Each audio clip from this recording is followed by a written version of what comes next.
এই যে ভিক্ষার থালটা দিলা, সুন্দর করে ভিক্ষা করে রাখি নাই। মেঘলা তার নিজের অতীতের ভুল শুধরানোর জন্য অনিকের কাছে ক্ষমা চাওয়ার উপায় খুঁজতে থাকবে। আর অন্যদিকে পরিস্থিতির শিকার রাতুল তীব্র অপমানের প্রতিশোধ নিতে মরিয়া হয়ে উঠবে। এই সংঘাতময় পরিস্থিতিতে তাদের প্রত্যেকের জীবনের ভবিষ্যৎ নতুন মোড় নেয়। আর অন্যদিকে ঘটে গিয়েছে এক ঘটনা যেখানে বৃষ্টির আর বাচ্চা হবে না সেটা অনেক জানতে পেরে গিয়েছে। তাহলে এইবার গরিব ঘরে রাজপুত্র নাটকের 28তম পর্বে কি নতুন চমক আসতে চলেছে?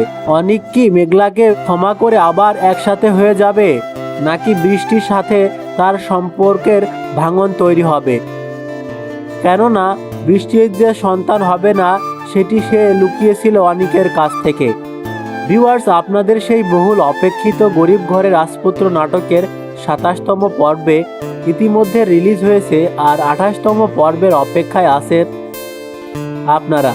আর ভিউয়ার্স, এই ভিডিওর মাধ্যমে আমি আপনাদেরকে জানিয়ে দিব 28তম পর্বটি কবে, কখন, কোন চ্যানেলের মাধ্যমে আপলোড করা হবে, আর কিভাবে আপনারা সবার আগে 28তম পর্বটি দেখতে পারবেন।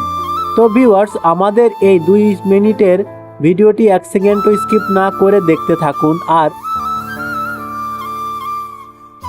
আমাদের চ্যানেলটি সাবস্ক্রাইব করতে ভুলবেন না, আর পাশে থাকা বেল আইকনটি অন করে রাখুন।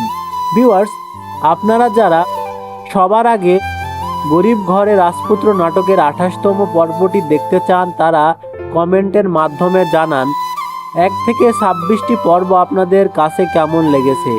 আর ভিউয়ার্স, এই 28তম পর্বটি আপনারা খুব শীঘ্রই অর্থাৎ আগামী মঙ্গলবার দুপুর 12টায় কারোহিম ইউটিউব চ্যানেলে দেখতে পারবেন।